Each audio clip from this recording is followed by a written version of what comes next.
What is up, everybody? Welcome into another Friday afternoon, Friday lunch AMA.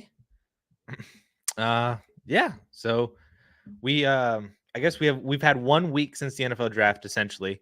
1 week since Thursday night, 1 week since Friday night tonight, to digest everything, figure out what's going on with player values, rookie values. I'm sure some of you guys have already maybe done some rookie drafts, maybe are in rookie drafts, about to start some rookie drafts this weekend. So it is a really, really, really fun time for Dynasty.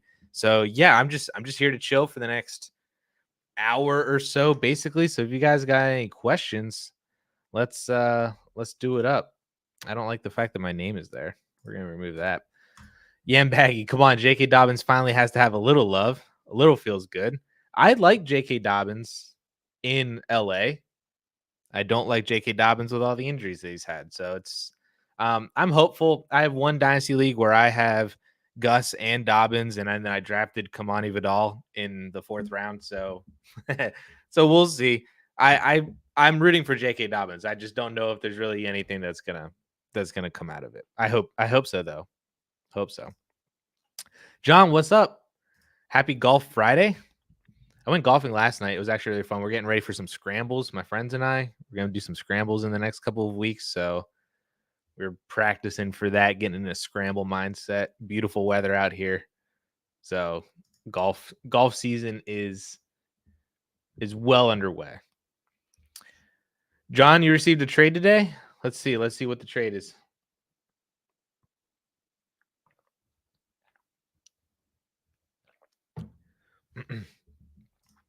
New irons? Dude, what are they?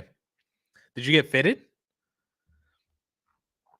I got fitted for new irons last year and have some new ones. I don't know how much I like them. I mean, you take like all winter off. I was in a winter indoor league, but it's indoor on a simulator, so it is what it is. I feel like I couldn't get used to them like hitting outside, so I'm still feel like I got used to my new irons still as I'm hitting them now. But yeah, did you get fitted? What were they? James, JT in a 25 first or Caleb Williams in a Superflex format? This is Caleb Williams pretty easily. Jonathan Taylor's great, probably a top 5 dynasty running back, but at the end of the day, he's a running back. Add in a 25 first, it's Caleb Williams for sure. And same thing with ETN. Honestly, this one probably is even worse because I feel like most people have Jonathan Taylor ahead of ETN. So I'm taking Caleb Williams in this one as well too. John, Kenneth Walker, Zeke, Isaiah. Kenneth Walker, Zeke, Isaiah Likely for the 1.03, basically Rome Odunze. I would be getting the running back heavy side. I'd rather just have Rome Odunze, to be honest with you. Again, this is kind of the same thing, the same argument that was with like the JT and ETN one versus Caleb. Kenneth Walker's great. He's a top 10 dynasty running back, but he's a running back. Zeke is probably going to be like a fine RB2. I actually have a video about him coming out on Sunday. He's going to be like a fine back end RB2 because he's going to have a boatload of volume. Isaiah Likely is a backup tight end. I'd rather just have Rome Odunze than all of that going on. So yeah. Mizuno JPX 923 hot metal. Dude, that sounds like a car. Mizuno JPX. Oh, I got to add in the hot metal because that just makes it sound so much cooler. Oh, these are sweet. I've heard good things about Mizuno clubs. They look sexy. Are these blades? Or are they cavity? They kind of look like blades. Are you a blade hitter?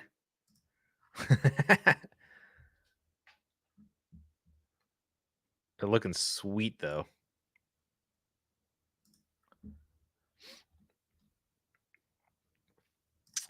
You have Mark Andrews as well, so kind of where I was leaning. My wide receivers are pretty set, so Ren would be on the bench. They just kind of look like blades, but I can see where the cavity comes in whenever I look at them from address. But they look sweet though, like a new age cavity back. John, as for Rome being on the bench, like I understand that standpoint of you don't want to waste the value of Rome Odunze on your bench and you'd rather turn that into a running back. Totally understand that. I think you can go higher than Kenneth Walker with Rome Odunze. I mean, this was April ADP, and he was being valued in between Kyron Williams and Devon Achan as the RBs 6 and 7, um, ahead of, I mean, kind of honestly, kind of way ahead of Kenneth Walker. You might be able to get Jonathan Taylor for him as well too. Um, I'd rather have that than like Walker and Zeke. And if anything, sell one of your wide receivers for a Gibbs range running back. That's another good option as well too. If Rome is on your bench, I mean, honestly, Rome being on your bench is not a good thing because you're probably not going to get much out of him for 2024 because he's going to be at best like the second option in the team, maybe more like the 2B with Keenan Allen there. He is more of a like 2025 and beyond play. So him sitting on your bench for a year, the hype is just going to build for next year, especially if Keenan Allen is allowed to walk in free agency. Caleb Williams looks strong after a good rookie year. The value is only going to go up for Rome Odunze, whereas with Kenneth Walker or any of these other running backs, like it's kind of hard to see their values increase unless you are getting one of those like top 4 or 5 guys like a Jahmyr Gibbs, like a Breece Hall, um, somebody like that is a lot younger and we still have and is having that level of production. Whereas Kenneth Walker might just be like a fine wide receiver or RB1. You know what I'm saying? Like a back end RB1. The other guys are difference makers and younger. So that's why they're more highly valued. Would you take Rome at the 105, assuming that Daniels and Neighbors are gone, or should I just take the value of May? Pretty sure 106 is taking Rome. You have Burrow and Herbert on my team.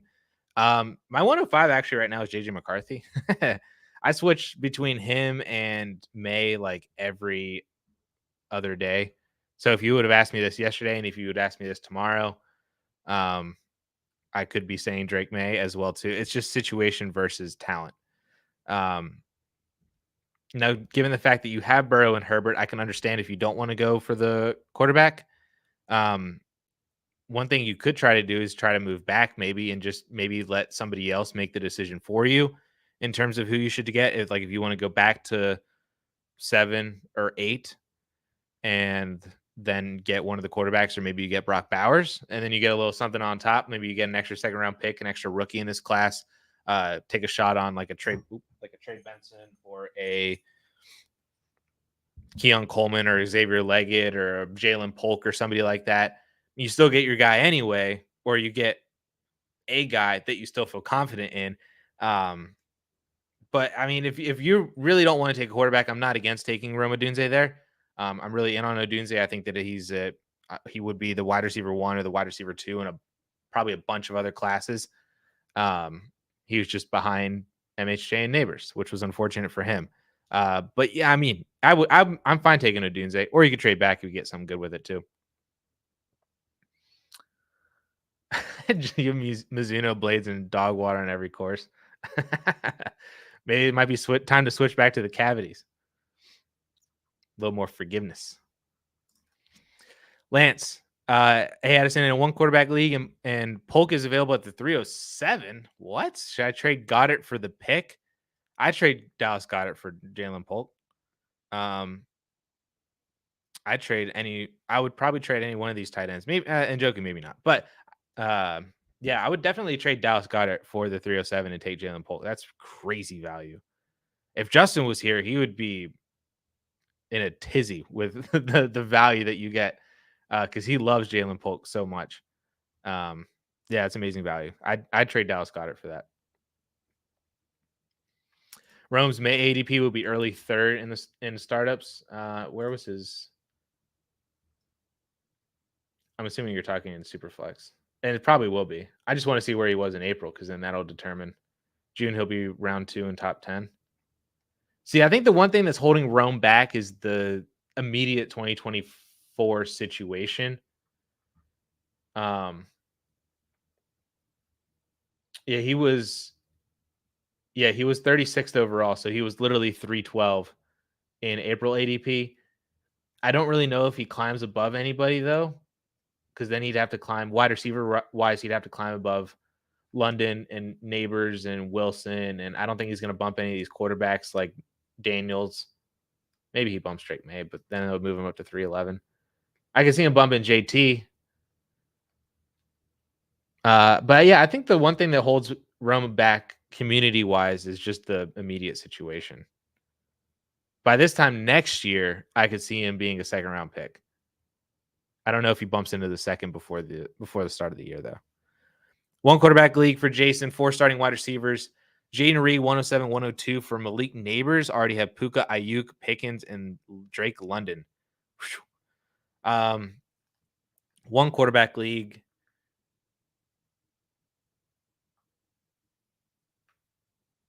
Yeah, I'd make this deal. Yeah, I'd do it. I was just debating who you would get at 107 because 107, you're pretty much guaranteed to get one of BTJ Worthy or Brooks. Um, which I don't know if you get BTJ. Maybe you do. I don't know. Some depends on your league and how they feel, but and how overly excited they are about Worthy. Maybe get Brooks, but at the end of the day, I think Malik Neighbors is that great of a player.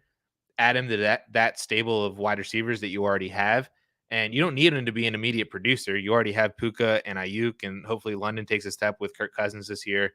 Pickens should be fine as the wide receiver one.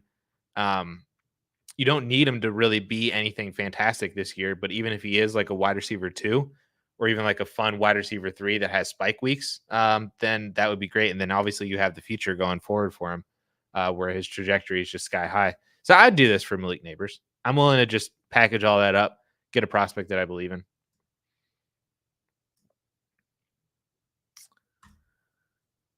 Quentin Johnston or any third round this rookie draft. Well, Genji, I hate to tell you, but I'd probably take the third round pick because I would take Davis or Corum or Lloyd. Honestly, I'd rather re-roll. I'd take Javon Baker over Quentin Johnston. I'd probably just rather have that third round pick because I feel like it's going to be a player that probably has the same, if not even better, odds of hitting than Quentin Johnston. Rough fall for QJ from being a late first round pick last year to now potentially being a third rounder. Oof. Oof. Ken has the 102 in a 16 team Superflex. Would you go Marvin Harrison Jr. or Jaden Daniels? Kyler as your quarterback, London Reed as your wide receiver. I'm taking Jaden Daniels. In a 16 team Superflex, that's absolutely insane. Right? This is 2 Superflex? Is that what that says? You have to start one quarterback and then you have 2 Superflex spots? You have to take the quarterback. Because not only in a 16 team Superflex is every single starter in the NFL being started every single week potentially. But to be able to have the ability to potentially have like 2 top 10 fantasy quarterbacks, that is a massive, massive advantage every single week. So I'm taking Jane Daniels to have that quarterback advantage. Birdie in a 12-team Superflex traded the 104 Judy 304 for Drake London and the 112. I actually really like this. I would take London over the 1.04, and then, or at worst, they're like the same player basically. Like, would you rather have Drake London or Malik Neighbors or take the shot on one of the quarterbacks? I feel like London would be in that range anyway, to where you are easily taking the 112 over Judy and the 3.04. That is spectacular deal for you, Birdie. Love getting London in the 112 there. And you already have the 102, 103. Love it. I love it. Antonio, what's up, Addy? Happy Friday. Happy Friday to you as well. 12-team Superflex. Already rostered Chase and Higgins. Have been unable to trade for Joe Burrow. Would that scare you away from drafting Burton if he's best player available? No, it would not. Because then the situation would most likely be that in a year from now, T. Higgins is not on the team. And now Jermaine Burton is the wide receiver 2 in Cincinnati. And then you still have 2 Cincinnati wide receivers, and Higgins is on a different team. Hopefully the wide receiver 1 for a team, and that would be fun for everybody. So I'm not really worried about it for rookie drafts in terms of, does this guy fit with the rest of my roster? Does he fill a need? Anything like that? If he's best player available, then he's the best player available. Then just take him. So if Jermaine Burton is that for you in your rookie drafts, then just take Jermaine Burton and go from there. Planning on taking Jonathan Brooks at the 1.05 after Brian Thomas Jr. at 104 in a one quarterback league. Am I reaching? I don't think you're reaching. I would prefer Brock Bowers. You're not considering Bowers at the 105? I mean, I am completely in love with both Brian Thomas Jr. and Jonathan Brooks. I just feel like Brock Bowers is a more elite and potentially even safer asset to take as well. Um, and then if you're telling me that he's going to go, like, if the reason why you're not considering Bowers there is because he went top 3, then that means you get Rome Odunze. So I don't know. If you want the running back that badly, I'm definitely like Brooks would be my 1.06 and one quarterback. So you are not reaching by taking him a pick earlier. I don't know if he's the most optimal pick if Brock Bowers is still there.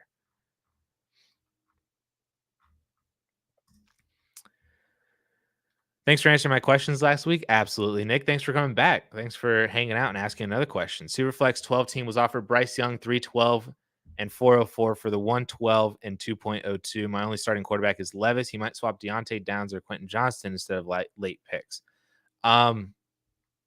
Would it? Can we just scrap the 312 and 404 and just take Young and Deontay or Young and Downs? I'd rather do that than the 312 and 404. I mean, I would take Bryce Young in this, I feel like. But I feel it seems like you're missing some sort of value because it is the 112 and the 2.02. I would take Young over the 112. And there's a little bit of value left over, but I don't know if that value is made up by the 2.02 being there, and then you're getting a third and a fourth, a late third and an early fourth as well. Whereas if you can just turn the 312 and 404 into Deontay or even Josh Downs, I feel like that closes the gap a lot more, if not even more in your favor. So if you can do that, then I would take Bryce Young. I'd still take Bryce Young with the way this is now, but if you can swap out those late picks, like you said, I don't really want Quentin Johnston, but if it's Deontay and Downs, then I would do it.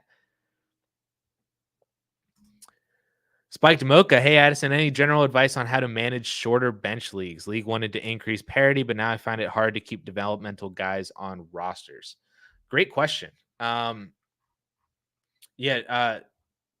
asked if you have taxi spots. Do you have taxi spots in here, or is it just like a 20-man roster?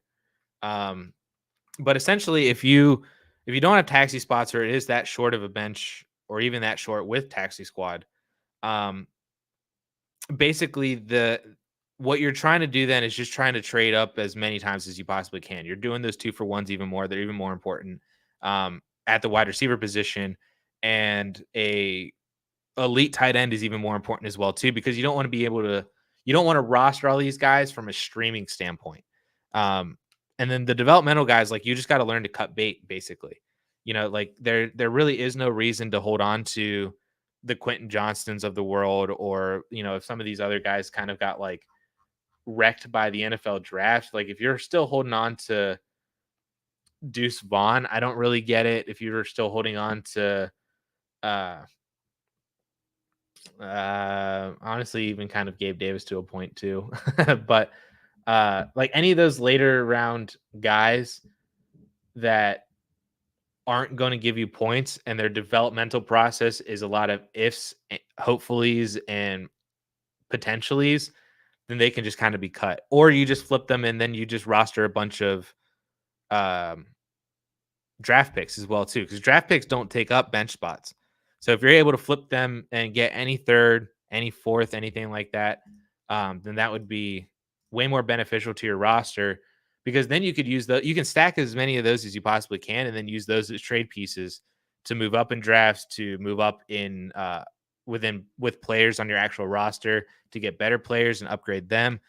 Draft picks is kind of like the key point in that thing, where if you can flip those guys and just get 25 thirds, 26 thirds, maybe you get an extra second for this player because somebody really believes him in as well too. Because in shorter bench leagues too, the waiver wire is going to be more active. So if you're able to continue to churn out the back end of your roster and just be able to pick up players, flip them for a third, pick up a player, flip them for a fourth, pick up a player, add a third, get a second round pick. Those are the moves that you need to be doing in shorter bench leagues just to be able to try to optimize your actual starting lineup.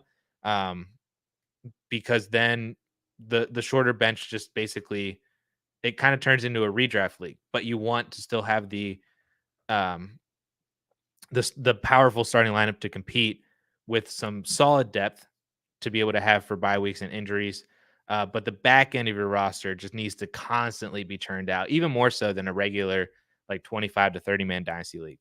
So draft picks, 2-for-1s, 3-for-1s, all that kind of crap. Like if you can just push all of your depth away onto other people and get draft picks because they don't take up roster spots, that's the way to go for it.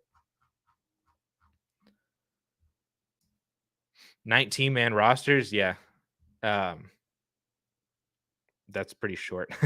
Got some guys like Chig and Dolchich, and even a guy like Dotson who feel like they're on the bubble just to meet needs. Yeah, if again, these are all players, thirds, fourths, seconds. Add a third with them, go get a second. Just constantly be moving up and over to draft picks because everybody's going to want draft picks. Everybody wants a draft pick. Not everybody in your league wants Jahan Dotson. So even if you got to take what feels like a loss just to move him off of your roster, add somebody else off the waiver wire because in 19-man rosters, your waiver wire is going to be pretty fresh and it's going to be relatively important as well too. Then just adding in that guy, trade him for a third, trade him for a fourth later, just continue to do that. And then try to make moves from there. Mustang, what are some higher upside wide receivers I can shoot for by trading DK, JSN, or Higgins? Good question here. Higher upside wide receivers I can shoot for. I mean, can you trade one of them for? I don't really know how to answer this question because all three of them are very high upside as well too. And it just feels like you're just moving over to a different player that maybe doesn't feel like has the exact same. Like, can you move over to Rashee Rice? Can you buy low on one of these guys, move over to Rice, and then maybe get like an extra pick on top?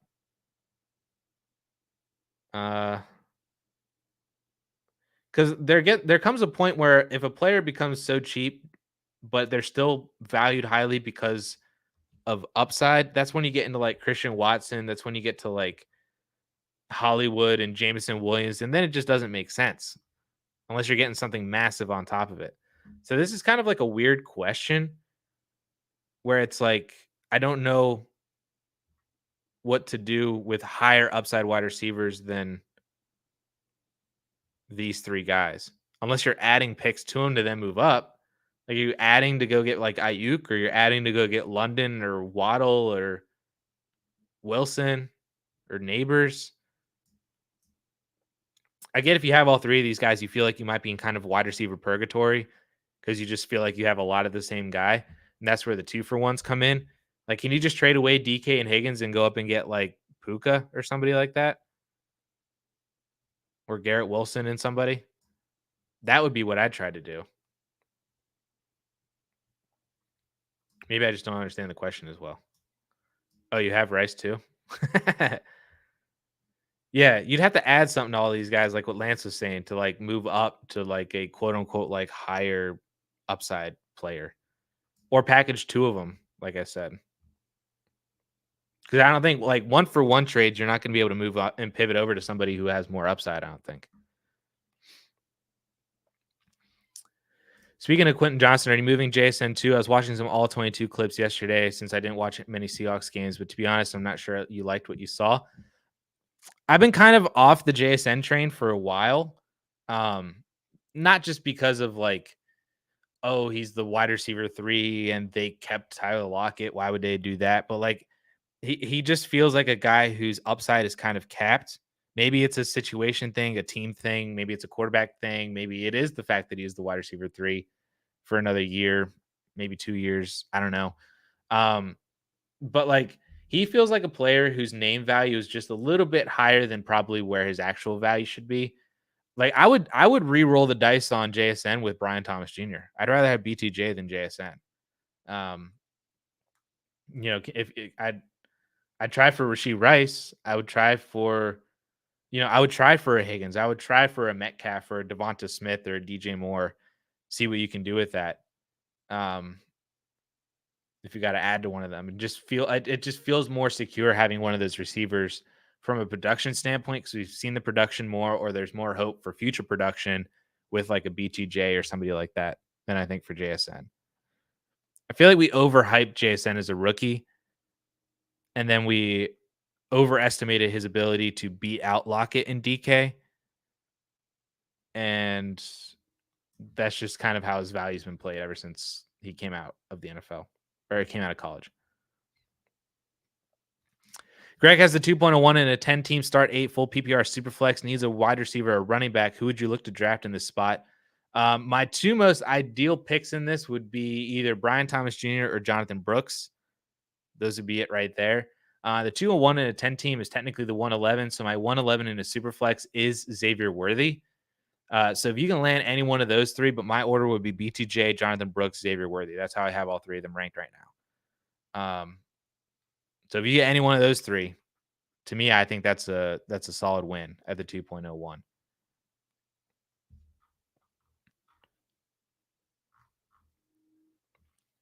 Oh, you have Laporta. Okay.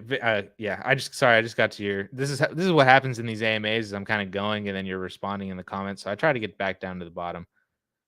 But having Laporta, I can understand now why you wouldn't be concerned about Bowers, and you can take Brooks at the 105. What would you be willing to add to Waddle to get to the 1.04? I'd love to add like an early second, maybe, if that gets done. Ooh, a trade. BTJ just got traded for the 204, the 211, and a 25 first in a trade addicts league. Russ actually made that deal.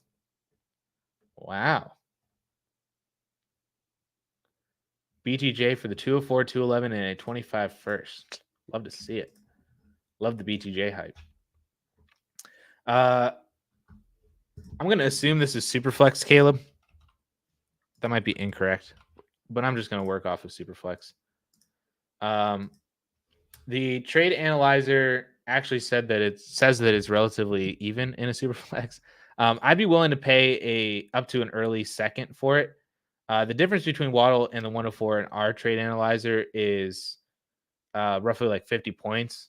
The 2.04 is 130, so that sways it a little bit more. But when you got to do a 2-for-1, you got to overpay a little bit for the better asset. And I do believe that Malik Neighbors is the better asset. So I'd be willing to pay like an early-ish second. Maybe not like directly like the 201, 202. And again, if this is assuming Superflex, if it's a one quarterback league, yeah, 12-team Superflex. So yeah, I'd pay any of the basically any of those wide receivers in that tier that's like Coleman or Leggett or McConkey or Pearsall or Polk. If you can trade any one of those guys, add one of them with Waddle and just go up and get Malik Neighbors, I'd be willing to do that. That's what I'd add. If it's anything less than that, then that'd be great. It is a 3 quarterback Superflex. That's insane. You're definitely taking Jane Daniels. That's crazy.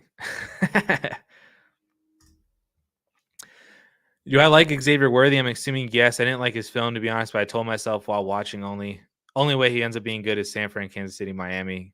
So now I want him 108 in Superflex. To me, he's my 111 in Superflex. He was my wide receiver 8 before the draft, behind Leggett and Adonai. Who am I missing? Oh, Franklin. So he moved up to my wide receiver 5 post draft because of the first round draft capital and the fact that like nobody else really got first round draft capital, and the fact that he went to Kansas City. Honestly, like if there's any spot that I'm hopeful that he can be more than like a one trick pony or two trick pony, maybe in the NFL, it's Kansas City that can kind of develop him into being more than that. But that's kind of like where I see him. So I don't think he's like I would pretty easily take Brian Thomas Jr. over him. I'm at the point where BTJ might honestly be in a tier of his own as the wide receiver 4, and then Worthy's in a tier of his own, and then everybody else is after them.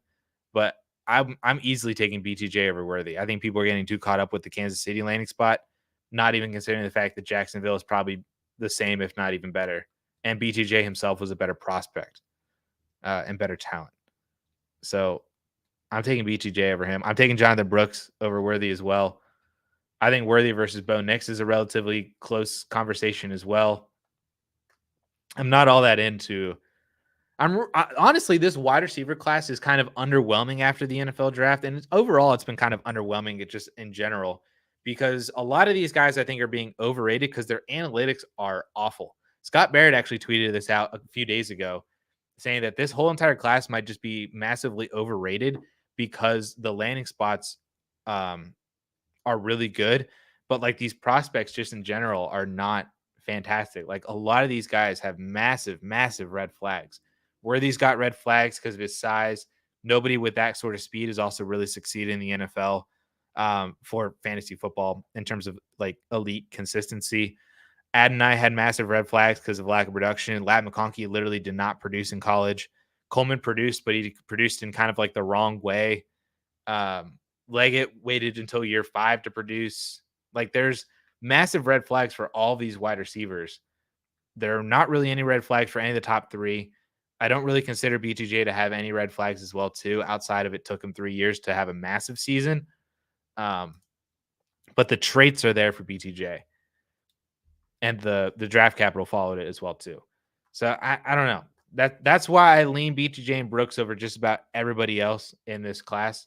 And I think that like the top 10 is pretty solidified for me for rookie drafts, and everybody else just kind of feels like meh.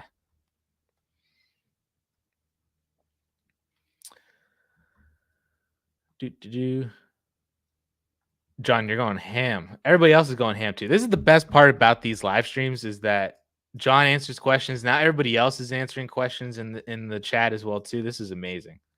I love you guys so much. There may or may not be a video about this coming out soon.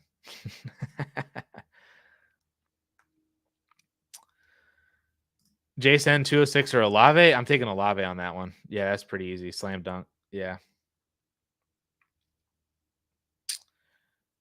Jason and Tank Dell might be interesting. You might get something on top of Tank Dell to be able to do this, especially with Stephon Diggs there and the fact that Tank Dell just got shot. You might be able to get something on top of him for JSN. And depending what that is, I'd probably most likely do it.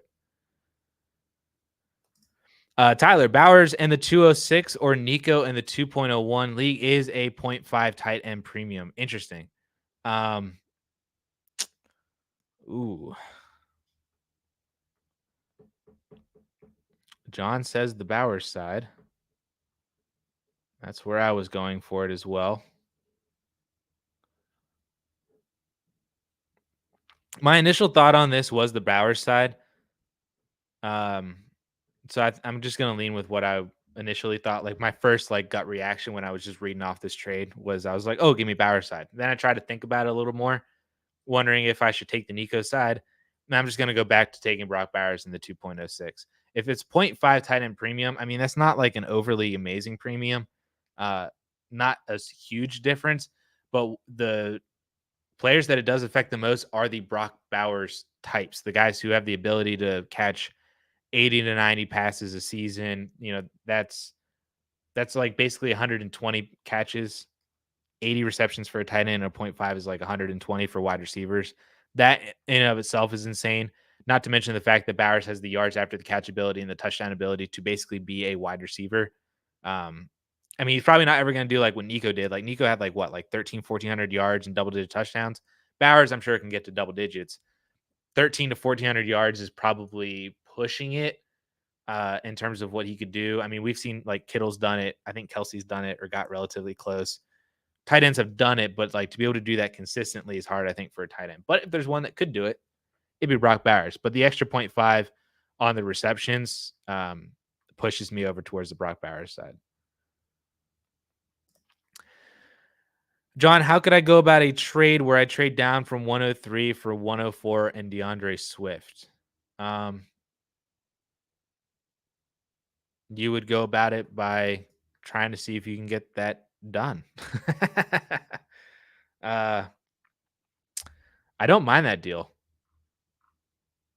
I don't mind that deal at all. Like DeAndre Swift is not like a nothing piece. I do think that Jane Daniels is in a tier of his. Assuming this is Superflex, I do think that Jane Daniels is in a tier of his own over Blink Neighbors. But DeAndre Swift does move the needle enough for me to make that bet. So I'd be willing to do it.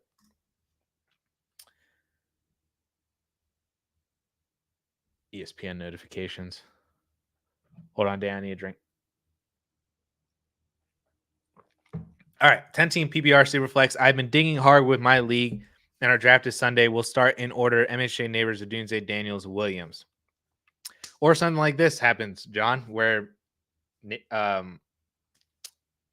three wide receivers go before 1.04, and then you get Jane Daniels anyway, or Caleb Williams. That'd be insane as well too.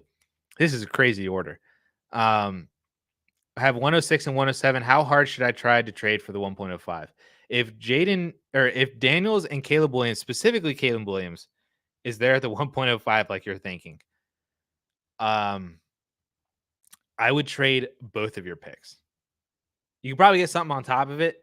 Like you might be able to do like 106, 107 for the 105 and like a second round pick or some other kind of player. Maybe you squeak out like a future first, like a 26 first or something. If you could do that, that'd be fantastic. But in a normal super flex, I'm trading the 106 and 107 for the 1.01 for Caleb Williams. If Williams falls all the way to 5, that might make it an easier argument for you to only have to move up one spot and then maybe you get something back. But I'm willing to trade both those picks for the 1.05 if it is Caleb Williams. Now, if it's Jaden Daniels, I'm still willing to move up. I wouldn't give up both picks for Jaden Daniels. You would definitely need something on top if you do.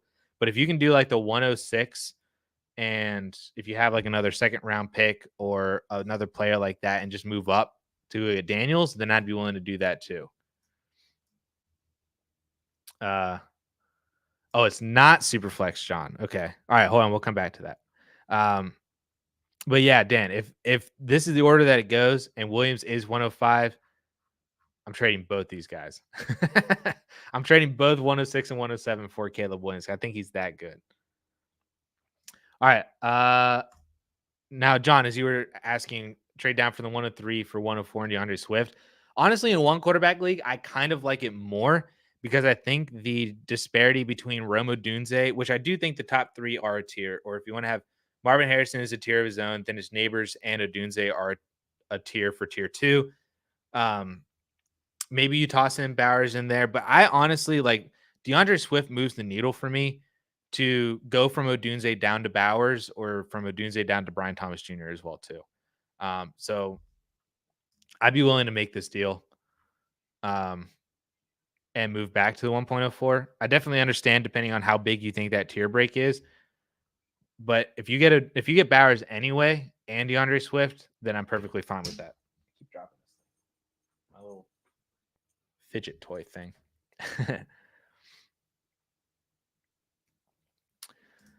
You get the same feeling with Worthy you did with JMO. I get that as well too. I did not like Jameson Williams coming out really all that either.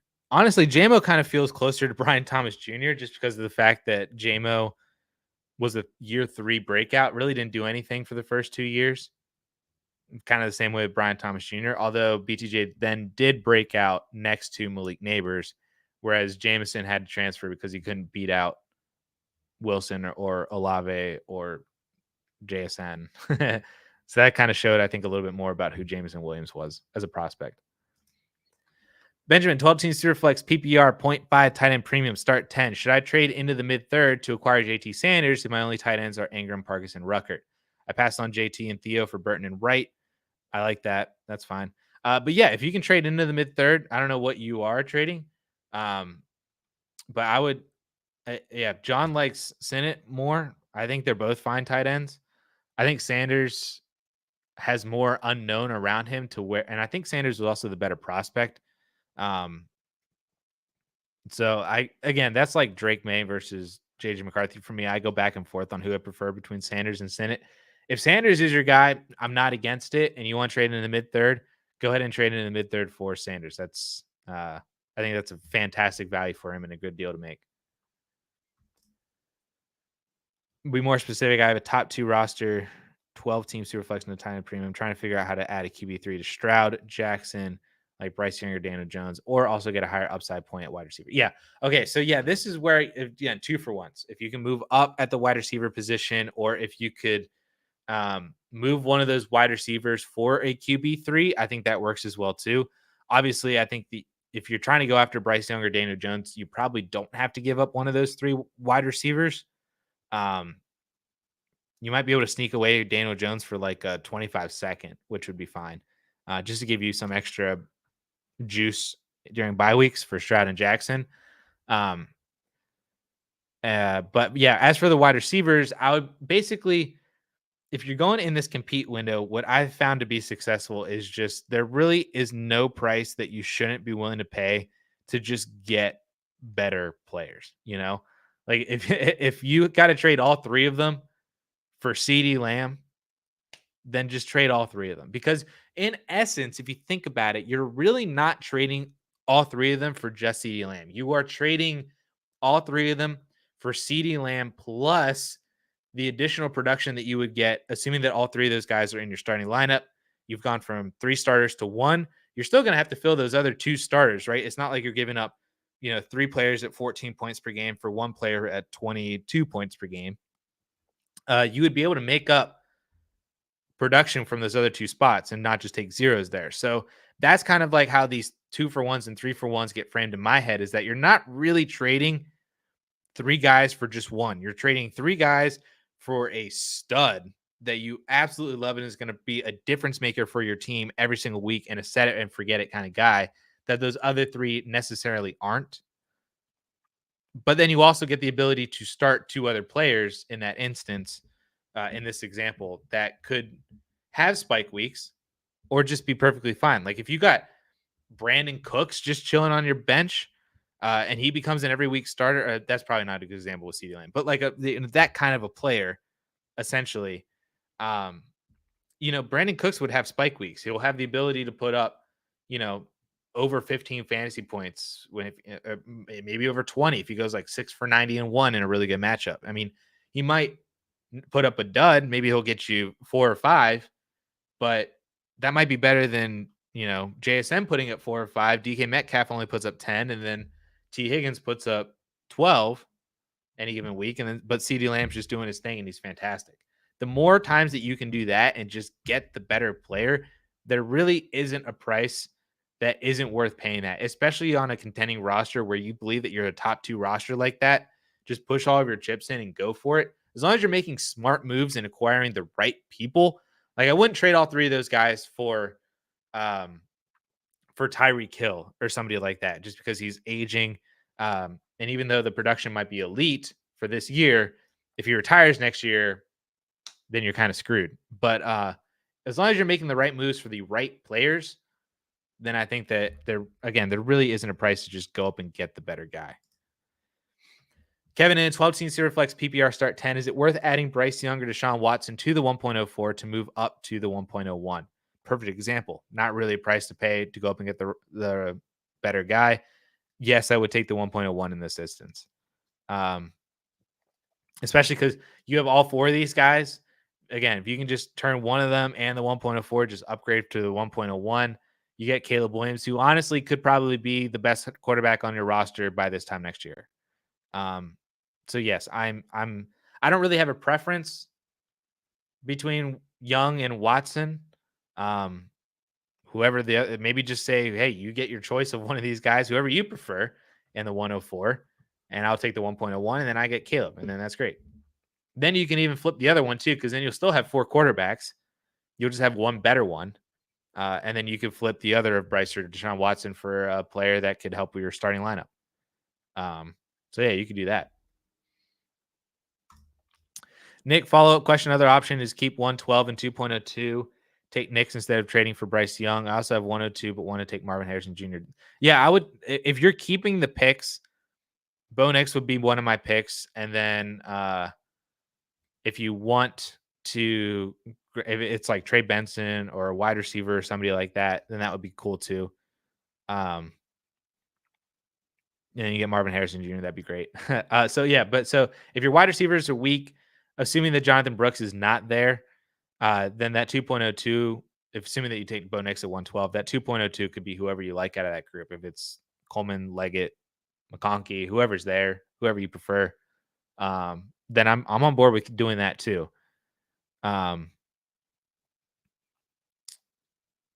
Yeah. So I'd probably keep the picks if you're only going to get a third and a fourth back. If you get Young and Deontay, I'd probably take the Young side then at that point.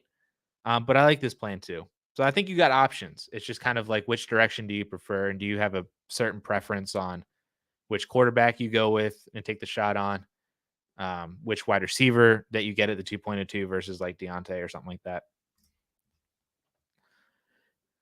How likely is it that Ayuk's value has peaked? Debating selling to retool, but I'm conflicted. How likely? I'd say moderately likely. I think the only real way that Ayuk's value goes up even more is honestly if they trade away Deebo Samuel and Ayuk is the one that stays, and then Pearsall is just kind of like meh. To where, because the issue with Brandon Ayuk has never been the talent. It's never honestly really even been the situation to a degree. It's just been target volume. He has been so great and so efficient on low target numbers that if there was ever a possibility for him to see an increase in that, then his value could absolutely skyrocket. His career high in targets is 114. 114 targets is his career high. This is a player that I think should get like 140, 150. And now maybe that's in a situation that's a lot worse. Maybe it's like, like Garrett Wilson, I'm sure would much prefer to have 115 targets from Brock Purdy than 140 targets from Zach Wilson.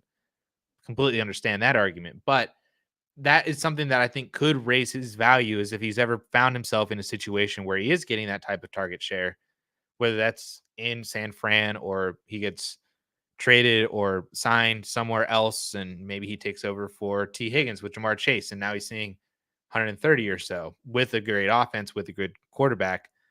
Maybe it's in, I don't know, maybe it's still in Kansas City. Maybe it's with the Chargers. There are ways that Ayuk's value can still go up, but it depends on his situation changing. You just got to kind of factor in how likely is it, do you think, that his situation changes to where he's actually getting more targets, significantly more targets, which I think is still likely. I'd put it as 50-50 on whether or not his value is actually peaked. Vince, Pittman or Rashee Rice in the 2.02 12-team Superflex. I would be willing to take Rashee Rice here. I saw the news yesterday came out saying that he could potentially get suspended for half the season, which is a lot. But from a dynasty standpoint, for like a 22, 23-year-old, that doesn't necessarily matter all that much. I understand if you feel less risk averse and you want to just take on Michael Pittman for the offense that he's in and for being the wide receiver one, even with Adonai Mitchell there. Maybe Pittman honestly is benefited from AD Mitchell there, less defensive attention on him, and he's still the better route runner, still the better player, the same wide receiver one. If you just want to move away from Rashee Rice's risk, then you can take Michael Pittman. If you feel like you want to swing with Rashee Rice and then you get a 2.02 that could be, that could be Bo Nix, that could be another wide receiver like Coleman or a Leggett or McConkey or somebody like that you want to take the swing on. If you hit on that, then that would increase your roster value a lot as well too, and your production potentially.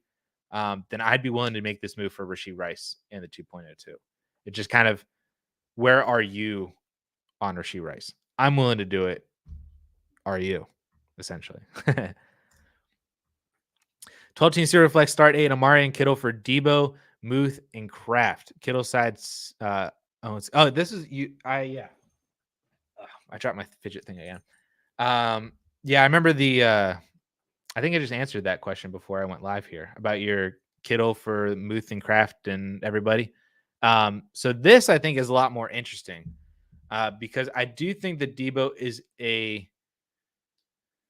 maybe he's not an upgrade over Amari, so to speak, but like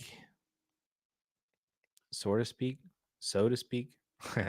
um, this is all what happens inside my brain whenever I don't have time to prepare for things. Um, I think my issue here is still moving Kittle for Muth and Kraft. I'm stuck on that, and I'm hung up on how that's beneficial. Because to me, like you already have Kelsey, so obviously you're not starting Kittle, and you're obviously not going to start Muth and Kraft as well too. But when Kelsey is on a bye, or if he gets hurt, who would you much rather lean on, Kittle or Muth or Kraft? And to me, that's Kittle easily. So if Amari and Debo are kind of wishy washy, you could take one or the other and debate the difference in age. That's like 1 year or something like that. Or if Debo gets hurt all the time, Amari's pretty healthy. But Amari's got Judy now. Does that really matter? I don't think so. At the end of the day, I think for me, the difference is still Kittle versus Muth and Kraft. Don't really get that. So I'm just going to keep Amari and Kittle in this one too. Joe, what's up, man? Going off of John's 103 to 104 question, he had Swift in there as the plus, but if it wasn't Swift, what would be the minimum that you would need to drop from the 103 to the 1.04? And this is in a super flex setting. Yeah, the real question here that John did ask is, do you need a quarterback? Because if you are assuming that the person moving up from 104 to 103 is doing so in order to take Jane Daniels, then you have to not need a quarterback. I think Jane Daniels is in a tier of his own above Malik Neighbors. So if you're willing to move back in a super flex league, I think you need a little bit more than DeAndre Swift in order to do that. I dropped this thing again. I'm just going to stop messing with it. If it's a running back, I think you need to be up kind of in that James Cook kind of area, maybe Isaiah Pacheco kind of area, instead of DeAndre Swift, a comparable wide receiver in that range. You're in that Rashee Rice, Zay Flowers, Jordan Addison. And then you are obviously you get Malik Neighbors then with a 1.04. Maybe you get T. Higgins. If you can get any one of those guys, I think that's kind of where you're at with trading back from the 103 to the 1.04 because you're losing out on Jane Daniels. And I believe so much that Jane Daniels is going to be a fantastic fantasy tight end, and his value is going to skyrocket by the end of this year.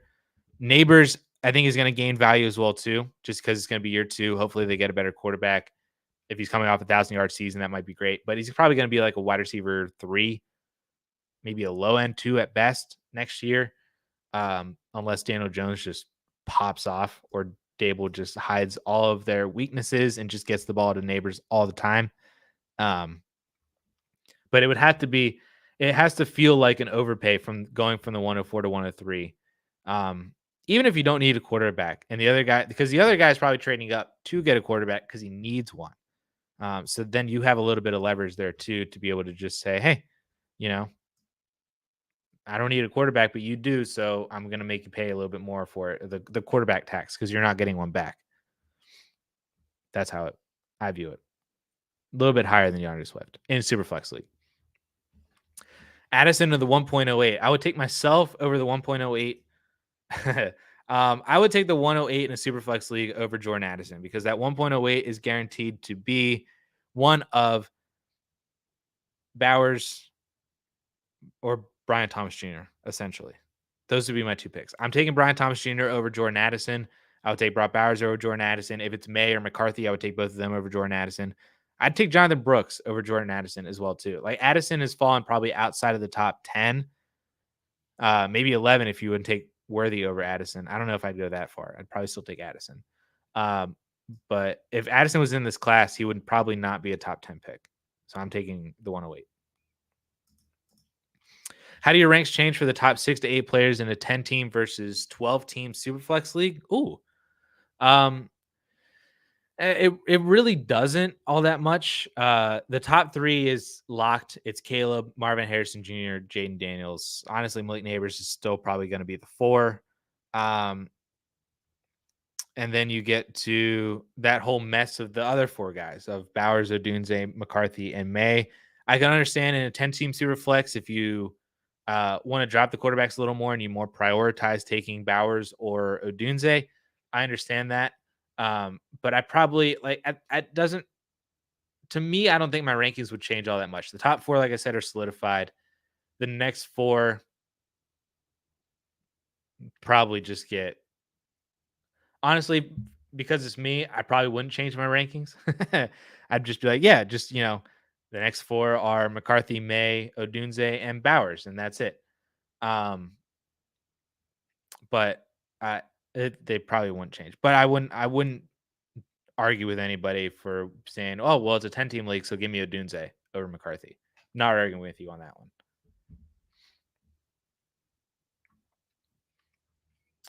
If your wide receivers are bad, then take Brian Thomas Jr.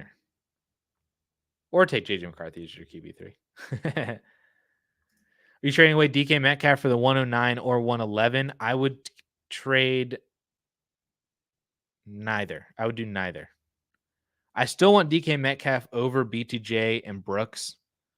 So that means I'm taking him over the 109. If I'm taking him over the 109, I'm definitely taking him over the 111.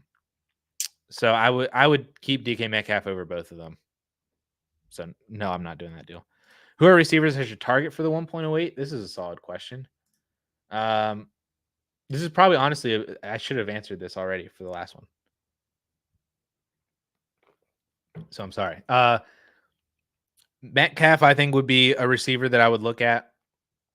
DJ Moore, Nico, Pittman, Waddle. I think those are the players that I would look for with the 1.08 because that bumps you ahead. Like BTJ is pretty high in my dynasty rankings. So that bumps you ahead of where BTJ would be into a receiver that I feel more confident in, has either shown historical production that's either been like solid with more room to grow or has already been elite. Like DK Metcalf has been a top 15 fantasy receiver for like 4 years in a row, but nobody cares because he's DK Metcalf for some reason. And JSN is there, and Lockett's there, and Geno Smith. But he's been top 15 fantasy wide receiver like 3 or 4 years in a row. DJ Moore is still the wide receiver one in Chicago. His target share might take a hit this year. Probably will take a hit, but I still like him as long-term play. Nico feels the exact same way, even with Diggs there. Diggs is gone next year. Tank Dell is coming off of injury, coming off of getting shot. There's still more room to grow for Nico in the Texans offense, I think, too, with everybody else gone after this year. Or he's a free agent at the end of the year, and then he gets a different situation. Pittman, I think, is great. Waddle's great. Those are all guys that I would look at for the 1.08 instead of like Addison and Pickens and all them.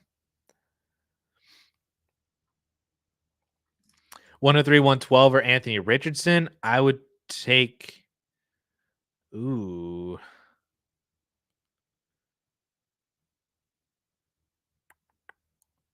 I would take the 103 and the 112. Because Richardson, like we saw the 2 games. Then he's coming off of the injury. He still is the same like prospect eval that he was last year. Same upside, same potential, all that kind of stuff. But I think Jaden Daniels is all that as well too. So if you're telling me this is Richardson or Daniels plus a player at the 112 that I really, really like, I'm going to take the extra 112 because I think Daniels and Richardson are somewhat similar. So yeah, so give me the picks here. Holy comments, I'm so behind. Bye, John. Thanks for answering everything.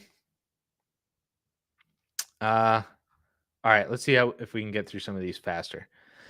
Traded projected late 25 first for the 2.01. Have a stud team and looking to add a stud in this deep draft. Should I take a flyer on Penix, Coleman, or Brooks? Brooks. Yeah, that's an easy answer. I'm taking Jonathan Brooks.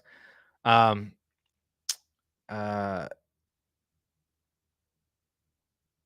I forget what this was. Sorry. Oh, moving back from the 103 to 104. Yes. Yeah, if Daniels goes at the 1.02, then I'm going to need more to even trade back if it's Marvin Harrison Jr. or Caleb, then it's going to need to be even more. That honestly might be a move that I try to make on the clock. If you're trying to go back. Yeah. Like what John said, ecstatic to get MHJ there. Randalicious has got big 111, 202, and 203 in a one quarterback league. Our rig draft is going right now. My running back and quarterback situation is poor, but wide receiver is looking good. Do I do BPA even if wide receiver or even with a wide receiver or go with a running back? BPA, always BPA for rookie drafts. Need could sometimes line up with BPA. I think that's great. And that definitely happens a lot too. It could also be used as a tiebreaker. But see, the issue with the running back position in a one quarterback league there is that Brooks is most likely not going to be there. I'm totally fine taking Benson with one of these picks. But then after that, no other running back in this class is worth the 2.02 or 2.03. So I would not try to get yourself into a position where you are taking a running back with one of those other picks if it's not Brooks or Benson. If Brooks is there, the 111, then absolutely. I mean, he's BPA right there too, but then he fills a need. Benson, I'm willing to take with one of these three picks too. Jaden Daniels, I'm willing to take with the 111. But then after that, I mean, you're taking BPA and it's going to be a wide receiver. And then hopefully that wide receiver is able to parlay you into another running back down the road as well. So always BPA. Price check on Derrick Henry in 12-team Superflex for open for business. I would pay a early second as a contender. I want Jonathan Brooks over him. Honestly, I want Trey Benson over him as well too at the running back position. Those are easy comparisons to make in this class. But I'm willing to trade away my rights to the upside of Leggett or Coleman or McConkey or anybody like that. Anybody in that tier for Derrick Henry as a true contender, not as like if Derrick Henry has a top 5 season, I could maybe compete this year. So let's just pay for Derrick Henry. Nah, if you are a true legitimate contender and Derrick Henry's coming in as like your RB2, RB3, then I'd pay an early to mid second rounder for him. I'm not paying a first. Not paying the first. Jane Daniels and Higgins or Burrow and Deontay. Daniels and Higgins. That one's relatively easier for me. Daniels and Higgins. Just because the main difference is Higgins versus Deontay. I mean, Burrow over Daniels, there's a lot of more known with Burrow, but Higgins over Deontay, I think, is a massive win. West Coast Chief for 12/9 Superflex PPR. AJ Brown or Puka Nacua. Your wide receiver in the room is nasty. I will take Puka in this one. You're able to buy back some years. Their production might be pretty similar. Just give me Puka Nacua. If you're able to get an extra something on top of that, just to make it even more worth your while, even if it's a third, just to get that deal done with Puka, then I'd be willing to do that. But I would rank Puka over AJ Brown in Dynasty Leagues right now.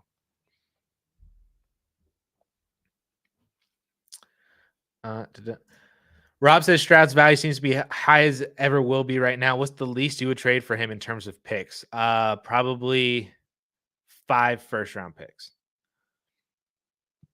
That might sound like hyperbole, but it's not. I'm just going to say 5 first-round picks. Now, that could vary because, obviously if you get the 101 as one of your picks, the 101 itself is probably worth about 2 or 3. So that changes that value right there, and it still fits in with the 5. But if you're telling me that you can trade Stroud right now for the 101, the 106, the 110, I'd probably make that deal. Or add in, like, it could be like the 101, 106, 110, and a 25 second or something like that. More than likely, whoever's trying to buy CJ Stroud for just picks does not have enough picks. Because I'm not willing to trade Stroud for a bunch of futures. Like if it's like, oh yeah, I get the 108, his 25 first, his 26 first, and this other player or something like that. There's no point. There's no point in getting 25s and 26s for a player like CJ Stroud. It needs to be a lot more known. And like, honestly, my answer is really true. Like, it needs to be like 5 first-round picks, which nobody has um, if they're trying to buy CJ Stroud.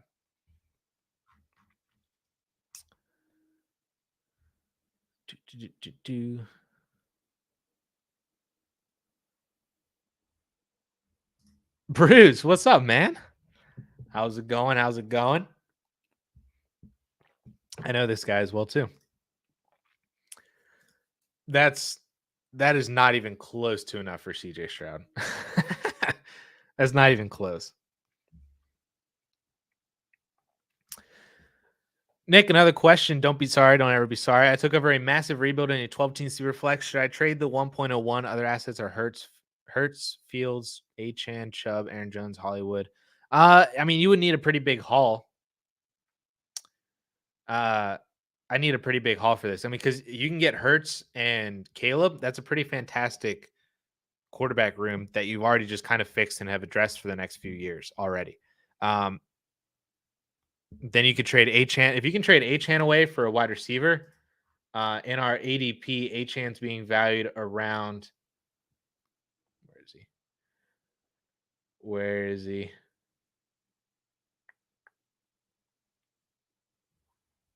Should be right in here. RB4, RB5. There he is. He's being valued around the like DK Metcalf, Michael Pittman range anyway. So maybe you trade away Achan for one of those wide receivers, or maybe you move Achan and Aaron Jones, somebody who needs running backs more than wide receivers, and then you get, like a Brandon Ayuk or somebody like that. That just adds more longevity to your team, puts your assets over into a different bucket that has more stability on a year-to-year basis as well too.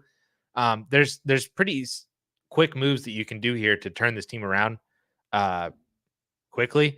But if you do trade the 1.1, I need a pretty big haul for it, because I do think Caleb Williams is a top 10 quarterback. The only other way that you could maybe do it is if you could trade 101 for like Burrow or Kyler or Lamar or somebody like that, and you just get a better quarterback than Caleb. You could do that too. But you need a pretty massive haul, I think. With a QB room of Burrow, JJ McCarthy, Russell Wilson, which tier of quarterback should I try to add?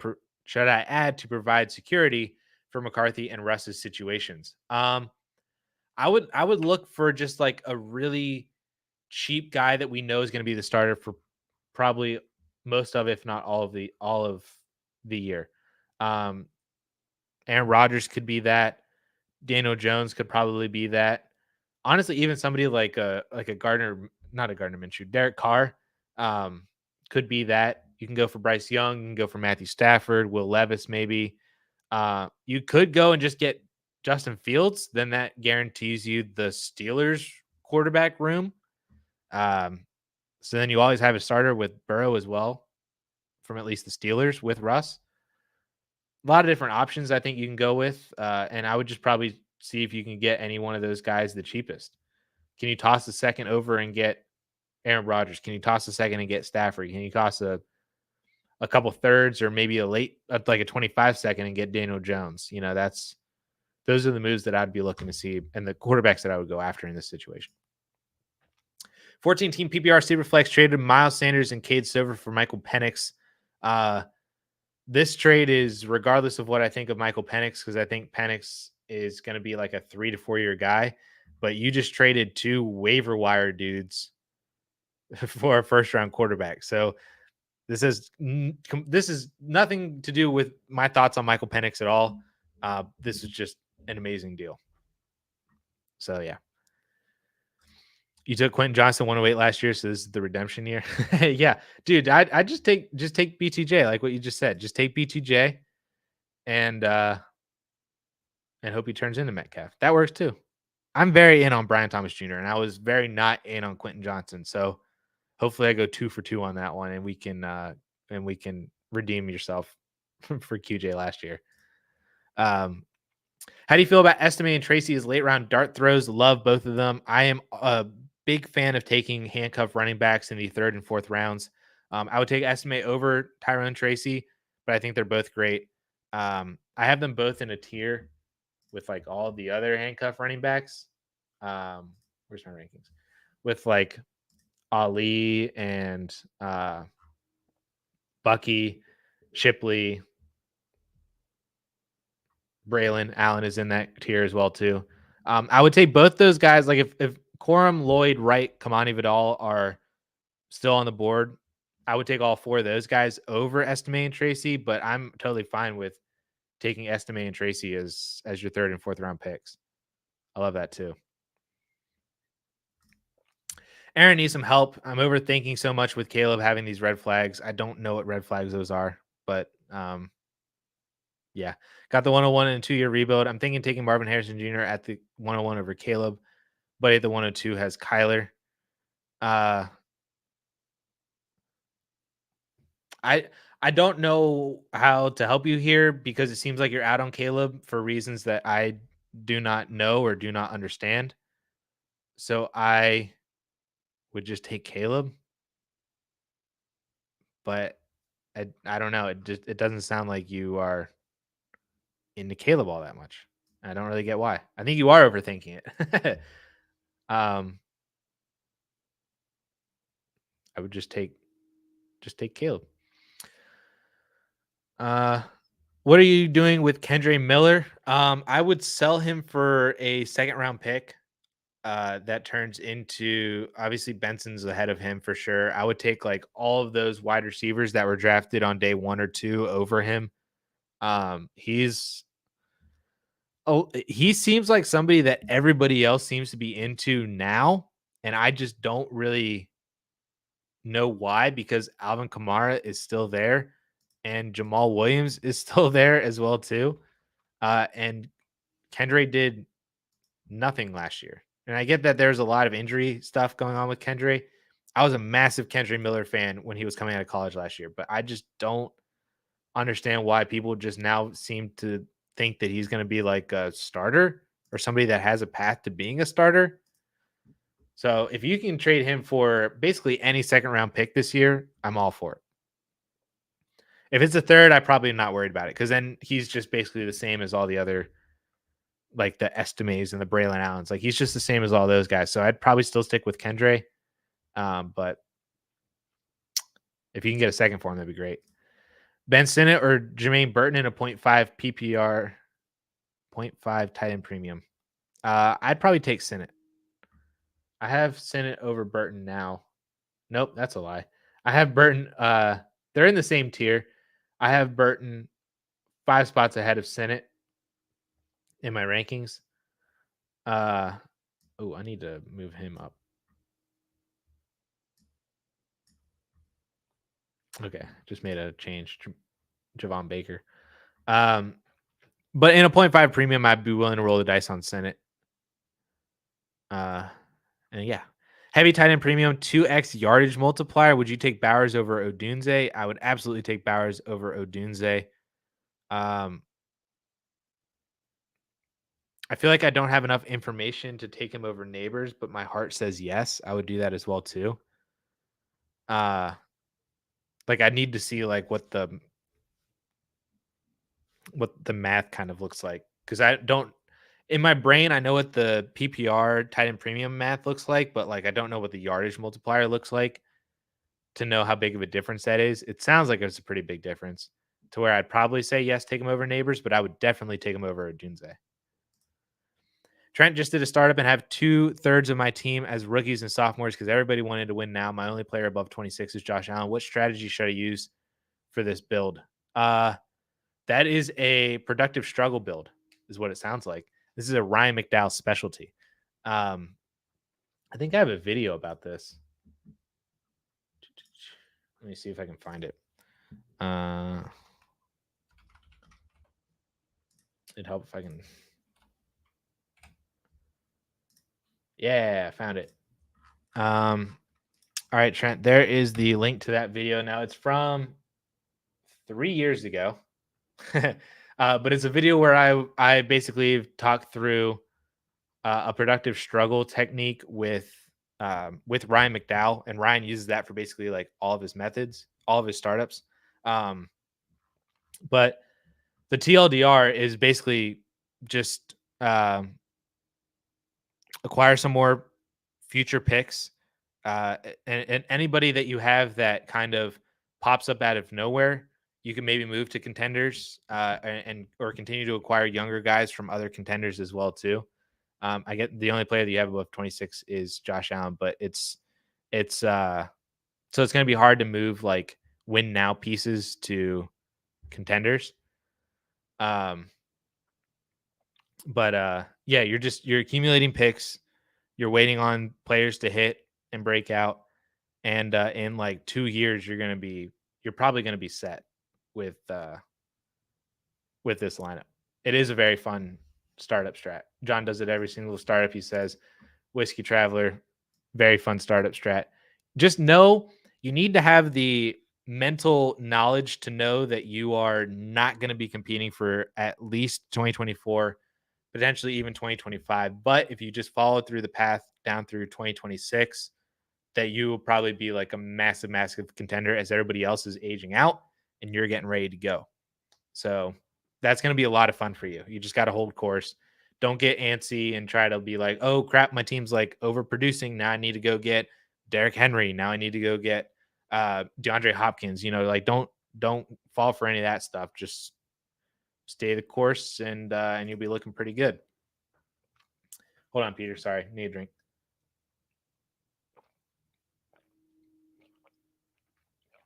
Okay. One quarterback, 10 team, half PPR. Sent London Saquon for the 102, 402, and a 25 first. Have Bijan, Achan, JT, Adams, Chase, Cup, Debo. Both were probably rotational at best, even though I'm competing. Is this good? I think there was a little bit of meat left on the bone that you probably could have squeezed out. Like that 4.02 probably could have been a better pick. I think London for neighbors is relatively even across the board. Honestly, I'd probably prefer London. Saquon for a first, again, feels even, but I think I probably prefer Saquon over a first. So it just feels like that was there was like a little bit of meat left on the boat. This is definitely not a bad trade. In no way do I think this is a bad trade. This probably works out for both of you. I just feel like this is one of those things where like if you were to put this up on Twitter, you'd probably be on like the 40 end of a 60-40 vote. You know what I mean? There's that little bit of meat left on the boat, but that's not necessarily a bad thing because sometimes you got to make these kind of deals because then other people are more likely to trade with you if they think that they can be on the winning side of a deal like that too. And you don't want to become the guy in your league that's like the stickler for dynasty value and never get a deal done because you're always like, oh, I don't think I can do that deal because the 402 needs to be the 3.02 and blah blah blah. But as an outside third party looking in, I think there's a little meat left on the bone. But I think it's totally fine as well too.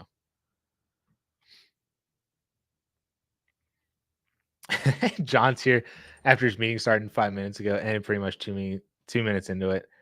The best meetings. Those are honestly the worst. Honestly, hot take. Those are the worst meetings because those are the ones that feels like the most waste of time because it could have just been an email at that point. Right? Am I wrong? There's a manager in your league that owns Hurts, Murray, Love with a pretty depleted roster other than McBride and picks. If I decided to trade down from Stroud to Love, what's the price difference? Ooh, I would probably first try to trade down to Murray, see what his feelings are on Murray, because he might have Murray and Love pretty similarly, but I think Murray is a lot better than Love. So I would probably try Murray. And I understand that if he wants to keep Murray because of the McBride stack, but that'd be fine. But maybe you pull away Murray and Trey McBride. That could be fun. But if it is Jordan Love, like to your original question, going from Stroud to Love, you probably still need 2 first-round picks. But one of those first can be a future first. Like if it was Love, the 108 and a 25 first, I think that's probably perfect right there. That's how I would do it.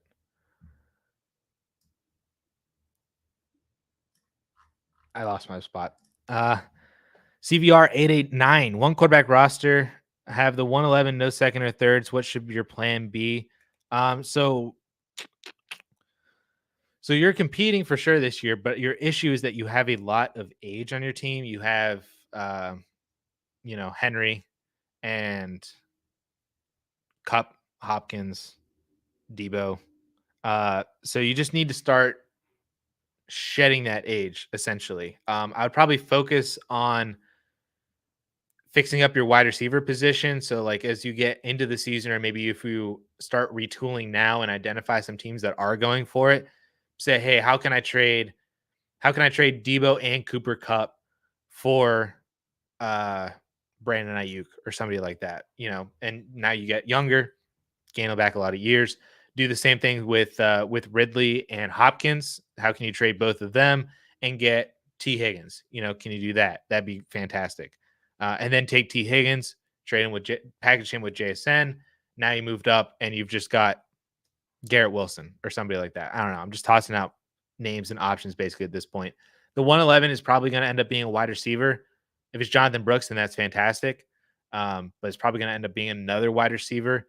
And that's another wide receiver that either you can use to package up for another young guy, or that's a guy that you maybe try to lean on a little bit more and then hopefully become something. And now you have he's like your wide receiver 3 in the future after all your trade ups. You can even dip into your running back pool as well if you want to. Dip into Derrick Henry, dip into James Cook, dip into Chuba Hubbard, any of those guys that are kind of win now pieces. If you have contenders in your team that need running backs, trade them with the wide receivers too, and then you move up. And I'm totally fine depleting your running back core because you can always fix it next year. Don't trade away any more first round picks. Don't trade away any more seconds. Just try to pretend like your picks aren't there, and then just work with the team that you have, and see if you can get younger, shed some age, buy back some years, all that kind of stuff. Tight ends and quarterbacks look fine. Musgrave is fine. Kyler's more than fine in a one quarterback league. It's just I would attack the wide receiver position, get that thing down, figure out running backs later whenever you're ready to compete. Jordan, what's up, man? Thank you for hanging out. Thank you for being here. Thank you for loving the content as well too. All right, we got to burn through these questions because I have to go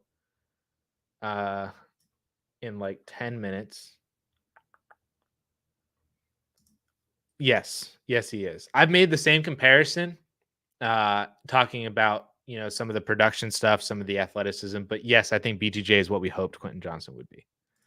In a Superflex start 20 spots total, what's the minimum number of positions, backups for positions? You start 2 running backs every week, so you have 4 started level on your squad. So in a Superflex, I want at least 1 extra starter at the quarterback position.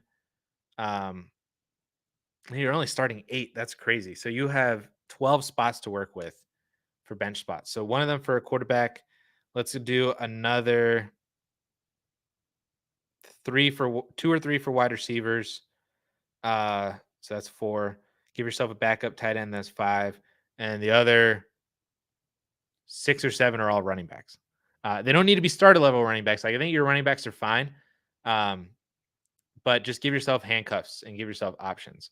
And like I said, you can move up and try to get your starting lineup to be better, as good as it possibly can, by tiering up.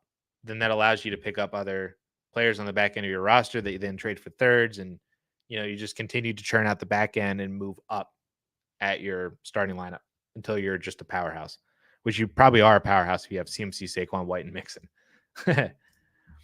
If you wanted to tear down Ayuk, what package are you looking for? I'd probably, at the wide receiver position, I would probably try to tear down from Ayuk down to a Metcalf, down to a Higgins, down to a Rashee Rice, and if you can get a first round pick on top of that, that'd be phenomenal. Like a future first, 25 first. Those would be kind of those are the 3 players, and I would try for a first round pick on top of it too. BTJ and a first, that'd be fantastic.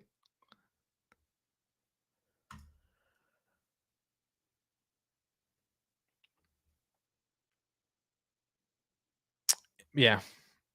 I think you are overthinking it still. I just want Caleb. I want one Caleb. How much of a hit do you think Achane, Kyron, and Cook took from the draft? None.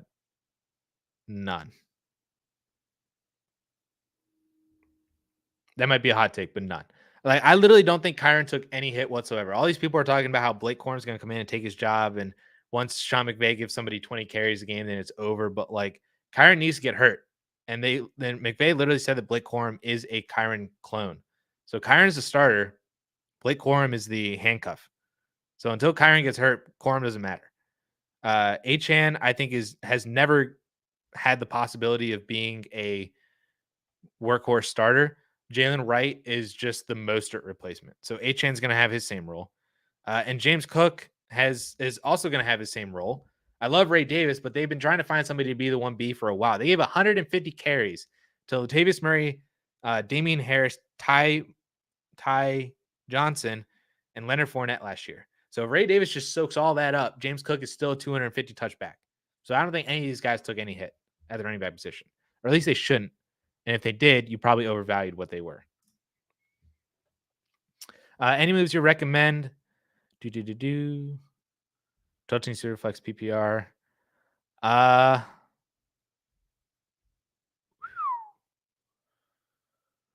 Well, if that 102 turns into you're taking Marvin Harrison Jr. and Jaden Daniels, then you take BTJ at the 109, you're fixed. Trade away Downs, Myers, Mingo. That'd basically be it for me. Either package all three of them, just get one better receiver, get seconds. That's probably it. That's a great team, Jordan. That's a great, great team. How do you feel about JT Sanders in a one quarterback non-tight end premium picking at 312 and looks like he'll be there? Love it. I think that's a value. In a one quarterback league, he probably would be around the 2-3 turn for me. So if you get him a whole round later at the 3-4 turn, that's, I think, fantastic. I think that he has the ability to be hands down the second best tight end from this whole entire class. There's a lot of, it's a busy receiver room in Carolina, but there's a lot of unknowns. So Sanders playing at a onesie position at the tight end, he's probably always going to be out there and get more snaps just because he's a tight end than Mingo or maybe even Leggett to start. Maybe even Thielen as well too. If Deontay takes Thielen's job, Sanders as the tight end, I think could be like what Pat Freiermuth was a couple years ago when he first started with Pittsburgh, or could potentially be like a lighter version of Sam Laporta, essentially, like a Cole Kmet, or a Jake Ferguson. Like that's what I think JT Sanders could turn into, and that's more than worth the 312. WRL traded Tua and Ayuk for Kyler and Adams. Anytime you can get Kyler Murray on your team, that is a W. Yeah, I'm taking Kyler Murray in this one. So give me the Kyler side. W.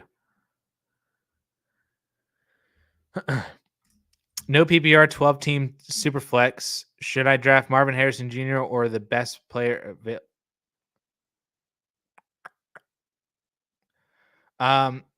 If Jaden Daniels is not there, there is no quarterback that is better than Marvin Harrison Jr., even in a standard non-PPR league. I'm taking Marvin Harrison Jr. at the 103. And if Daniels is there, then take Daniels at the 103. There's not a wrong answer for that. I understand that you don't have a second quarterback, but May and McCarthy are not worth more than Marvin Harrison Jr. in a non-PPR still. So take MHJ.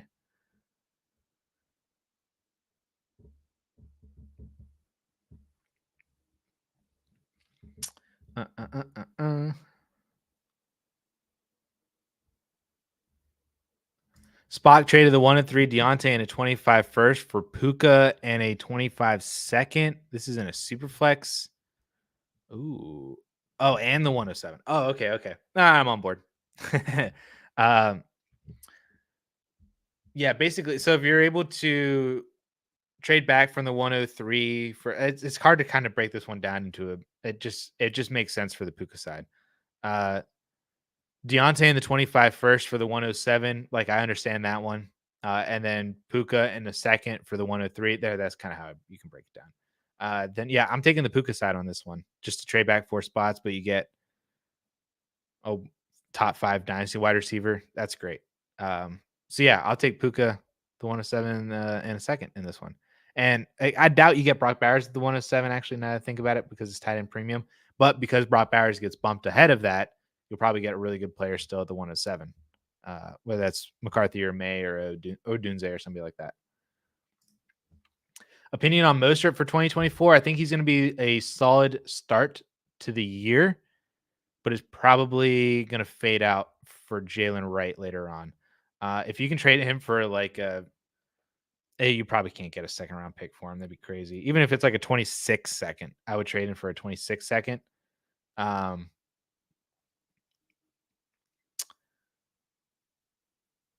a couple thirds. I'd probably trade him for a couple of thirds just because I don't think he's on the team next year. He might not even be in the league next year, and I think it's only a matter of time before Jalen Wright takes over his job.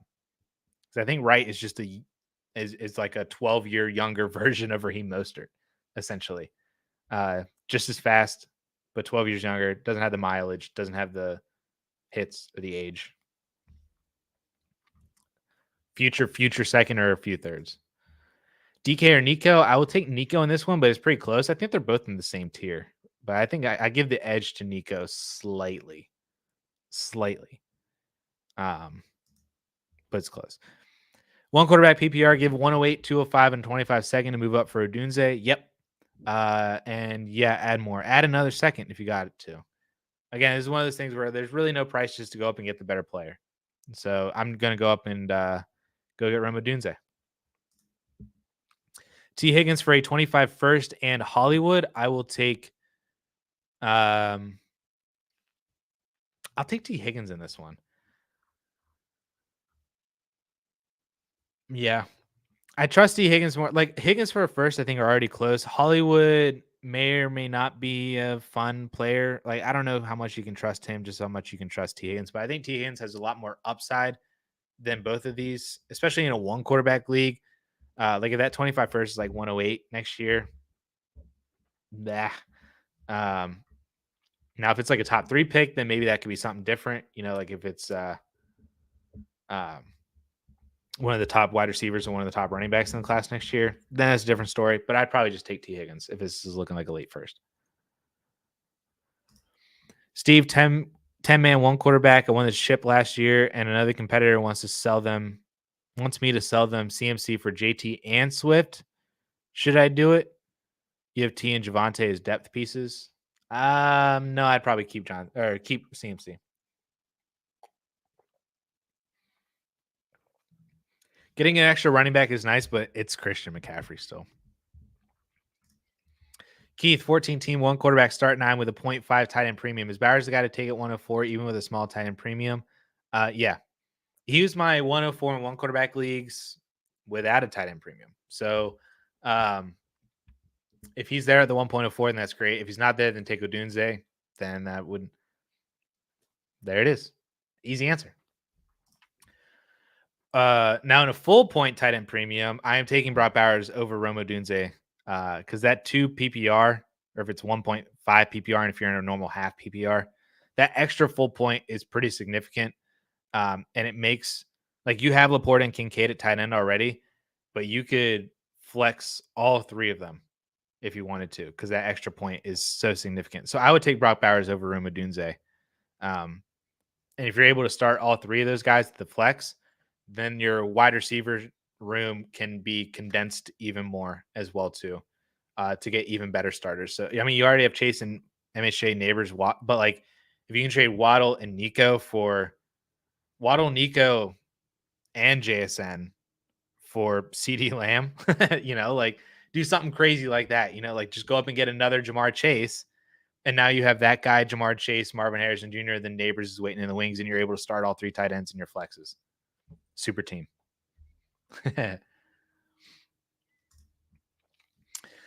Mark has the 111. What's your preferred order for late round between Worthy, BTJ Brooks, and McConkey, or would you rather attempt to trade for an earlier first round pick next year? So my order goes BTJ, Jonathan Brooks, Xavier Worthy, Lad McConkey. So that's the order that I have the 4 in. Which at the 111, assuming this is Superflex, at the 111, you're basically guaranteed. Like McConkey is not even really a thought for me in this process.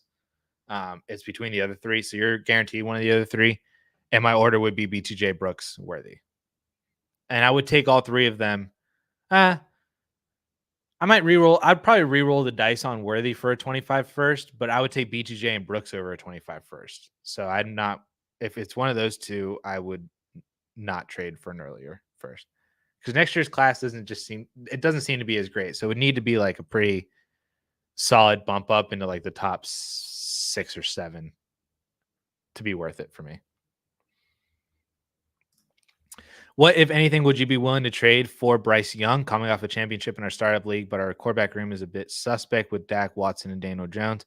I would trade a late first, like the 111, 112, or if it's into the early second, then that's what I would trade. Somewhere in that 25 first, I trade that for Bryce Young. I'd be willing to do that. There is a trade.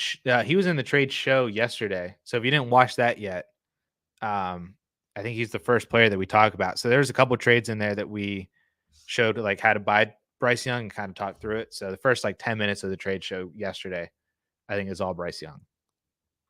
Get a little bit more context on some trades as well too. Settle the debate. Plant your flag on Odunze or Neighbors. I am taking Neighbors in this one. Does it change if you drafted Caleb? No. I'm taking Neighbors. I took Neighbors before the draft, taking Neighbors after the draft. Neighbors. Went Burrow, Bijan, Herbert, Waddle with my first 4 picks, going Hero RB with Bijan, about to pick next in a Superflex 10-team startup. Eyeing Smith, Odunze, Pittman, or Nico.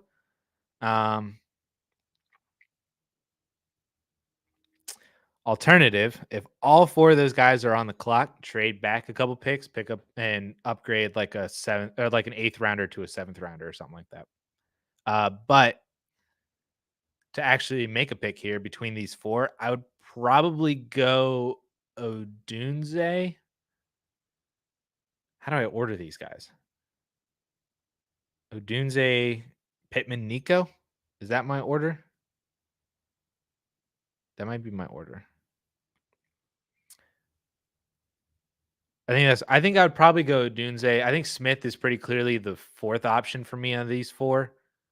Pittman and Nico could kind of be like whatever is your own flavor on that one, but I think I might just go Odunze. Now, Steve, on the flip side, does Adonai Mitchell impact Michael Pittman? I don't think he does.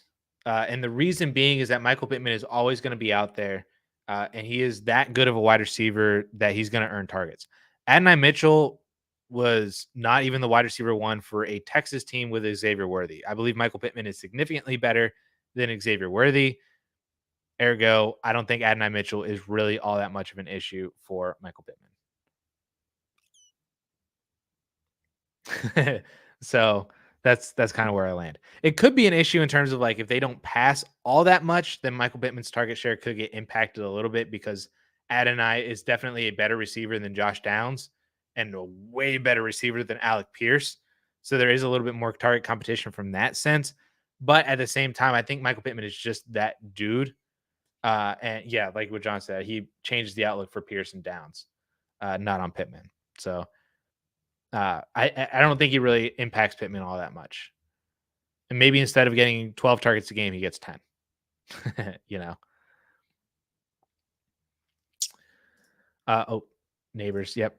John has been answering everybody else's questions. Now needs his question answered. 12 by 10 Superflex PPR, 1.5 and then 2.1 per carry.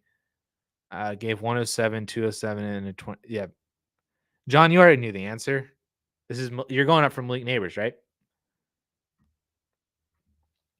I'm assuming you're going up for Neighbors because you said Neighbors and it's easy over Odunze. So this is probably the same kind of thinking in your head. I think this is a fantastic trade to go up and get the 1.04 because the difference to me is not the 207 and the 25 third. So I'm taking Neighbors on this one. Already did it. Love it. Or would you pivot to take another running back and Walker, Rashad, James Cook? I'd probably stick with the wide receivers. I like to build my dynasty startups around the wide receiver position. You already have Bijan Robinson as well too. So I would probably just stick with one of those wide receivers. I would take all 4 of those guys over Walker, Rashad, James Cook. Would you trade Devonta Smith for Jacoby and a 25 first? No, I would. This feels like that Higgins one as well too. Except I prefer Hollywood over Jacoby, and I prefer Devonta Smith over Higgins. So it like separates the gap even more. So I would take Devonta Smith for this one. I would not if your wide receiver room looks like this, right, and you're kind of like, oh, I could get future picks or something like that. I would almost rather just I feel like I say this every single week, but it's 2-for-1s at the wide receiver position. Try to trade up and see if you can find a guy that would just give you one better wide receiver for the two mid wide receiver twos that you have, uh, to make your life easier for lineup decisions, then also just give you the better player. I'd rather do that than that 25 first. You got to wait a year for that first to materialize its value. Then is it another wide receiver that you're probably hoping turns into Devonta Smith? So I'd rather just have Devonta Smith. Steve, what's your dynasty outlook on Rashee Rice with the suspension and Worthy drafted there? What receivers are you trading to get Rice in your squad? I'm all for the buy low window on Rashee Rice. I don't think his suspension is going to be anything more than half the season, is what they said yesterday. Honestly, I'd be surprised if it even was 8 games. I think it'd be more like 4 to 6. So I'm all for the buy low window on Rashee Rice.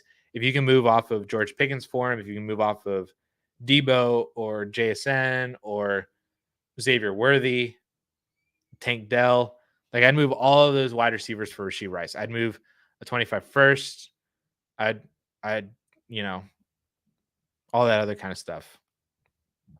I love the buy low window for Rice. Everyone keeps talking about his suspension. Is he not facing 2 years in jail anymore? I mean, was he gonna go to jail though? That's kind of the thing. Like, was that ever really on the table? You know what I mean? Like, I'm sure like he still has to go to court for it, and I'm sure that's still like an option. But like, I don't think he's going to go to jail. I've been firm on my stance that I think that he is going to get fined severely and then get suspended. Yes, I would move Tank Dell for Rashee Rice. If this was not an issue for Rashee Rice, if he was not stupid for a day, and that day never happened, Rice would probably be like a top 13 wide receiver. I'd be taking Rice over Odunze if this whole situation was not happening. I would not move Nico for him though. So I think that's the separation between Nico and Tank. Is I would not move Nico, but I would be willing to move Tank Dell. With Waddle, my next pick being wide receiver, would you just keep going with wide receivers in the next few rounds? What would you look to pivot to another running back to pair with Bijan?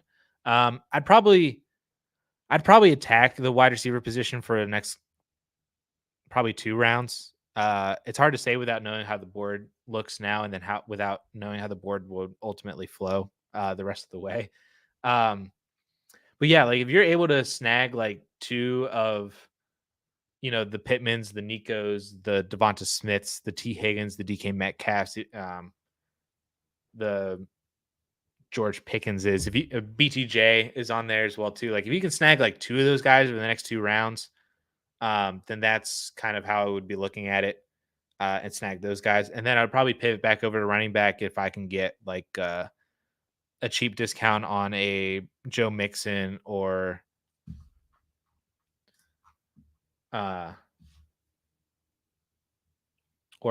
a Pollard or somebody like that. I don't know where Jonathan Brooks might go in a startup, but he might be interesting as well. Aaron Jones. That's probably where I start to flip over. Like I'm just like, just give me these older guys that are going to still produce, but I'm not dependent on them because I already have all these other wide receivers that I can go for. With the league being tight end premium, you probably need to get one guy. Laporte and McBride are gone. I mean, if you can snag Mark Andrews instead of snagging Devonta Smith, you get Mark Andrews, then that works. If you're not really looking to compete in 2024, you can grab TJ Hawkinson because I don't think he's going to help you contend in 2024. All options for you. If you're contending, which players are you targeting? Says trying to trade for now. Those running backs that I just mentioned, Joe Mixon, Aaron Jones, James Conner, still honestly. Zeke is another one. Yeah, Bowers is a good one too for Joseph. John brought up Bowers. I think those guys are always, obviously what running backs are always going to help and be fantastic. Deontay, Chris Godwin, Amari, any one of those kind of guys would kind of be like my targets. 12-team Superflex half PPR. What to add to the 1.03 to get to the 1.02? I would try like a second round pick. I'm assuming you just don't want Jane Daniels and you just want to go up to Marvin Harrison. So I would try like if you have like a second, 103 and 203 just to go get him. That could work. I wouldn't pay it first because I still really like Jane Daniels. And if you have to just take the quarterback, then that's fine. But a second round pick I would do. Who should I take at 1.01? In a Superflex rookie draft, Caleb Williams. In a one quarterback rookie draft, Marvin Harrison. In a one quarterback startup draft, Justin Jefferson. In a Superflex startup draft, Josh Allen or Mahomes. That covers all the 101 answers. All right. But I got to go. Wife and I got some stuff that we got to do at 2:00. So I got to head out. But I appreciate everybody for hanging out for the past take 101, 2 quarterback PPR.